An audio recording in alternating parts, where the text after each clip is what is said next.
வந்து இப்போ அசுரம் ட்ரீம்ஸாக மாறி இருக்குது. இந்த அப்பார்ட்மெண்ட்டில் 147 வீடு இருக்குது.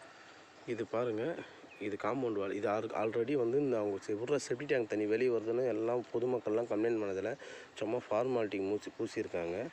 அதை பாருங்க, அந்த ஜல்லிக்கல்லுக்கு அண்ணாண்ட அவங்க வீட்டு காம்பவுண்டு வரையும் போயிடுச்சு செப்டி டேங்க் தண்ணி. இப்போ வந்து இதை பாருங்கள், இந்த காம்பவுண்ட் வால் ஃபுல்லாக விட்ருக்காங்க தண்ணியை. இது ஃபுல்லாக செப்டி டேங்க் தண்ணி. இப்போ என்னென்னா இந்த பக்கம் பீச்சிட்டு வருது, இந்த பக்கம் வந்துட்டுருக்கு. இதில் என்ன பிரச்சனைனா குடி தண்ணி பாதிக்கும். நாளைக்கு யாருக்கும் வந்து நல்ல தண்ணி கிடைக்காது. அதுக்கப்புறம் இது 1000 ஸ்கொயர் ஃபீட்டு இதை வச்சு டிஜியோ ஏதோ ஒன்று வாங்கியிருக்காங்க. இந்த 1000 ஸ்கொயர் ஃபீட்டுக்கு கீழே செப்டி டேங்க்கோ தண்ணி தொட்டி ஏதோ ஒன்று இருக்குது. ஆனால் தொட்டி இருக்குது, மொத்தம் 5 தொட்டி இருக்குது. அதனால் வந்து தண்ணி வந்து அது பூமியில் உள்ளே போகல. இதனால் என்னென்னா இந்த தண்ணி வந்து அப்படியே வந்து பக்கத்து இடத்துக்கு எல்லாருக்கும் போகுது, எல்லாருக்கும் பரவுது. இதனால் வந்து குடி தண்ணி பாதிக்கும். போர் போட்டால் யாருக்கும் நல்ல வாட்டர் கிடைக்காது. ரெண்டாவது இங்கே நிற்க முடியல. இந்த அப்பார்ட்மெண்ட்டு இந்த சைடில் ஃபுல்லாக நிற்க முடியல. அவ்வளோ கப்படிக்குது, அவ்வளோ அசுத்தமாக இருக்குது. சுகாதாரம் எங்கே போச்சுன்னு தெரியல, எல்லாத்தையும் அழிச்சிட்டாங்க. இதை வந்து மக்கள் எல்லாருமே ஷேர் பண்ணுங்கள். இது எங்கே இருக்குன்னா இந்த அப்பார்ட்மெண்ட் வந்து திருவள்ளூர் மாவட்டத்தில் வந்து நுங்கம்பாக்கம் பஞ்சாயத்து கமாரப்பாளையம் வில்லேஜில் இருக்குது. இது வந்து திருவள்ளூர், மணவாள் நகர், அதுக்கப்புறம் மேல்நலாத்தூர், அப்புறம் மேல்நலாத்தூர் தாண்டின அப்புறம் வந்து கமாரப்பாளையம். அந்த கமாரப்பாளையம் வில்லேஜில் இருக்குங்க இந்த அப்பார்ட்மெண்ட்டு. இந்த அப்பார்ட்மெண்ட் வந்து இப்போ அசுரம் ட்ரீம்ஸ் முதல்ல பி ராஜா இருந்தது, அப்புறம் அசுரம் ட்ரீம்ஸாக இருக்குது. இது வந்து எல்லா இடத்துலையும் கேஸ் கொடுத்துருக்கு, கலெக்டர்லாம் மனு கொடுத்துருக்குது. அவங்க எப்போ கேட்டாலுமே இன்றைக்கி நாளைக்கு முடிச்சிடும்னு சொல்லியிருக்காங்க. இதுவரையும் அந்த ஸ்டெப் எதுவுமே எடுக்கலை.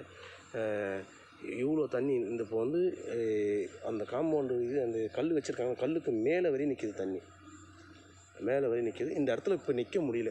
நேற்று வந்து பஞ்சாயத்து தலைவர் வந்து பேசிட்டு போயிருக்காரு, தலைவர் டேவிட் சார்.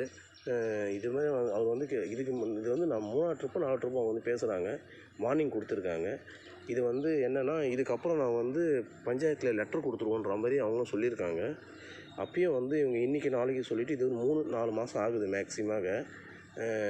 இதுவரையும் இந்த இடம் சரி பண்ணலை. இது வந்து மக்கள் வந்து அவதிப்படுறாங்க. இதை வந்து சுற்றி இருக்கிறவங்க எல்லாருமே சைன் பண்ணி கலெக்டரேட்டில் மனு கொடுத்துருக்காங்க. ஒரு ஏறக்குறைய 100-150 பேருக்கு மேலே சைன் பண்ணி மனு கொடுத்துருக்காங்க. எவ்வளோ பிரச்சனை பண்ணி அவங்க வந்து இப்படி தான் இருக்கிறாங்க. இதில் வந்து என்னென்னா மெயின் விஷயம், நாளைக்கு குடி தண்ணி பாதிக்குது. இங்கே நிற்க முடியல, சுவாசிக்க முடியல, அவ்வளோ ரொம்ப கேவலமாக இருக்குது. இது நல்ல நீதி கிடைக்கணும், நியாயம் கிடைக்கணும். அதுக்கோசம் எல்லோரும் ஷேர் பண்ணுங்கள், 4 பேர் ஷேர் பண்ணுங்கள். ஷேர் பண்ணிங்கன்னா தான் தெரியும். இது முதலமைச்சர் முத்துவேல் கருணாநிதி ஸ்டாலின் ஐயாவுக்கு தெரியும். முதலமைச்சர் தெரிஞ்சு முதலமைச்சர் வந்து இது நல்ல இதாக பண்ணணும். திருவள்ளூர் மாவட்டம் விஜி ராஜேந்திரன் அவர் எம்எல்ஏ அவருக்கும் தெரியணும்.